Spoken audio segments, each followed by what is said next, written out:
ആസിഫ് അലിയുടെ ചിത്രങ്ങളിൽ ഏറെ പ്രതീക്ഷയോടെ കാത്തിരിക്കുന്ന ചിത്രമാണ് ടിക്കി ടാക്ക. കാള എന്ന ചിത്രത്തിനു ശേഷം രോഹിത് വി എസ് സംവിധാനം ചെയ്യുന്ന ചിത്രം ആക്ഷൻ ജേണറിലാണ് ഒരുങ്ങുന്നത്. ഇപ്പോൾ ഇത് ചിത്രത്തെക്കുറിച്ച് സംവിധായകൻ പങ്കുവെച്ച വമ്പൻ അപ്ഡേറ്റ് ആണ് സാമൂഹ്യ മാധ്യമങ്ങളിൽ വൈറലാകുന്നത്. ചിത്രം ഈ വർഷം ക്രിസ്മസ് റിലീസായി തിയേറ്ററിൽ എത്തുമെന്ന് രോഹിത് വി എസ് അറിയിച്ചിരിക്കുന്നത്. ഇൻസ്റ്റാ സ്റ്റോറിയിലൂടെയാണ് അദ്ദേഹം ഈ അപ്ഡേറ്റ് പങ്കുവെച്ചത്. ക്രിസ്മസ് റിലീസാണ് ടിക്കി ടാക്ക എത്തുമെന്ന് രോഹിത് അറിയിച്ചതോടെ ആരാധകരും വലിയ ആവേശത്തിലാണ്. ജയസൂര്യ, മിഥുൻ മാനുവൽ തോമസ് ചിത്രം ആട് 3യും ക്രിസ്മസ് റിലീസായി തിയേറ്ററിലെത്തിക്കാനാണ് അണിയറ പ്രവർത്തകർ പദ്ധതിയിടുന്നത്. ഇതോടെ ഒരു വമ്പൻ ക്ലാസ് ഈ ക്രിസ്മസ് സീസണിൽ കാണാമെന്ന പ്രതീക്ഷയിലാണ് സിനിമാ പ്രേമികൾ. ആസിഫ് അലി ആരാധകർ ഏറെ ആവേശത്തോടെ കാത്തിരിക്കുന്ന ചിത്രമാണ് ടിക്കി ടാക്ക.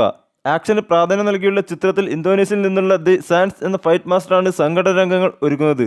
മലയാള ചിത്രമായ പടക്കളം മികച്ച പ്രകടനം കാഴ്ചവെച്ച് മുന്നേറുകയാണ്. തിയേറ്ററുകൾ ചിരി പടർത്തുന്ന സിനിമ ഫാന്റസി കോമഡി ജേണറിലാണ് ഒരുക്കിയിരിക്കുന്നത്. ആഗോളതലത്തിൽ 8 കോടിക്കടുത്താണ് പടക്കളം ഇതുവരെ സ്വന്തമാക്കിയിരിക്കുന്നത്. കേരളത്തിൽ നിന്നാണ് ചിത്രം പ്രധാനമായും കളക്ഷൻ നേടിയിരിക്കുന്നത്. ആദ്യ ദിനം പതിയെ തുടങ്ങിയ ചിത്രം മികച്ച പ്രതികരണങ്ങൾ തുടർന്ന് കൂടുതൽ സ്ക്രീനുകളിലേക്ക് വർദ്ധിപ്പിക്കുകയായിരുന്നു.